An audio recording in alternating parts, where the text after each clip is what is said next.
All right, a new report shows Oakland's urban center is experiencing an economic renaissance, but there are those researchers out there who say steps do need to be taken to prevent the growth from actually stalling. Today in the 4x4, we're taking 4 minutes during the 4 to dive deeper into the factors fueling the economic growth and the recommendations to city and business leaders.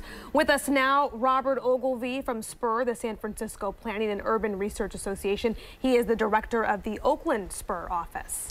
Thanks for joining us, Robert. Let's get right up to it and put some new numbers up there in regards to the recommendations. Looking down, one of them to create 50,000 jobs, bring 25,000 residents to the downtown area, clear, consistent rules of growth. Now, my first question is, one, the time frame. Is this all within 20 years, 10 years? Within about the next 10, 15 years. Of those three, what has to happen first here? You know, it's hard to say. It depends on the market. Let me just say, downtown Oakland's in a great space. Anyone who's been downtown recently realizes that. Properties that have been long vacant are getting retrofitted. There's great restaurants, great art scene, and so we're really excited about that for Oakland. But it's sort of at an inflection point. It could go one way or another. Why? Why is it at an inflection point right now? There's a real spirit to Oakland, a real feeling. Cities all over America are desperately trying to create that, but Oakland's got it, and you don't want to lose that.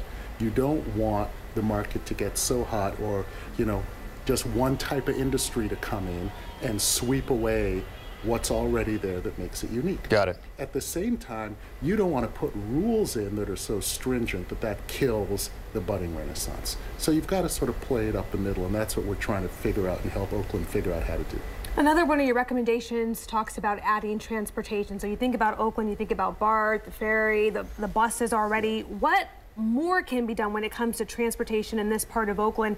And also, I read one of your numbers, 24% of downtown employees, only 24% I should say, take transit to and from work. How do you change that? What else do you add? So a couple things you can do. So Oakland already has a fantastic transit network. Very few places around the country have that. Oakland has 40 acres of vacant or surface parking lot within a half mile walk of a BART station. So one of the things you can do is build on that. If you look at those spaces, there's room right now for about 36,000 to 54,000 residents and about 20,000 jobs. Once you build into that, that's a big population that's most likely to walk already to work or take transit. So that's something you can do there. Okay, Robert, we want to bring in Robert Morris, who is a senior policy fellow at Independent Institute, Oakland resident as well, also a businessman. Robert, you work with cities and companies in future strategies and also development planning. What do you think about these recommendations? I think they're very fine recommendations, but they're not a strategy. They're more tactical.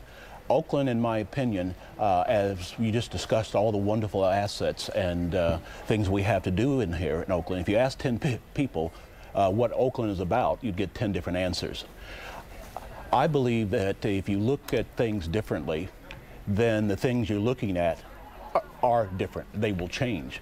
We've looked at the Oakland, its urbanization, for the same way for a very, very long time. Right now, it's predicted that 10,000 new cities and towns and cities within cities will need to be created to basically manage another 2 billion people being added to the world's population. Well, Robert, let me ask you this. I just want to intervene here and say, can this be done? Can you attract investment while at the same time keeping Oakland, which is culturally diverse city? Can you do both at the same time? You can do both at the same. As a businessman, I'm here because of the opportunities in Oakland. However, the opportunities don't often align themselves with public will and also political will.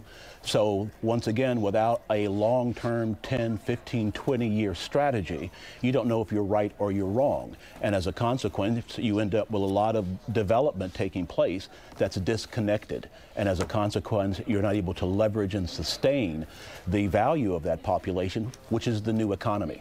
So Robert, back here with SPUR, Robert, he was describing it being more tactical and not a strategy. So how does this happen? How do we put these recommendations and turn them into reality? Well, the advantage that we have right now is the City of Oakland has just kicked off its planning process for its downtown specific plan. And that's exactly what they're looking to do. On the investment is coming. Investment, I think, is waiting to see some clear set rules from the city that they're confident will stay for a while, and I think you'll see it coming. The key is to do it and direct it in a way so that Oakland keeps what makes Oakland. Robert Morris, I want to go back to you real quick, because Yes. one thing we haven't talked about is crime. I mean, there are people out there, when I'm on the streets and I'm reporting, and you mentioned Oakland, they're still scared to move here. They're scared to, work here. They come in and they get out of town. I mean, is that kind of the biggest hurdle to get over in order to make this city great? For some people, it is great, but some people think it isn't. Absolutely. Oddly enough, when I came here from New York City, I had friends warning me about moving to Oakland.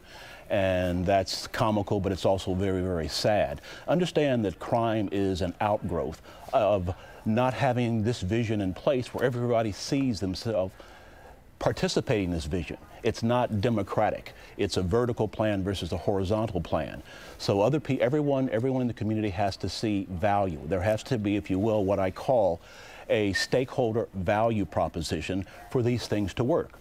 And that includes all the districts and not just one of the districts or not just one of the politicians versus another politician.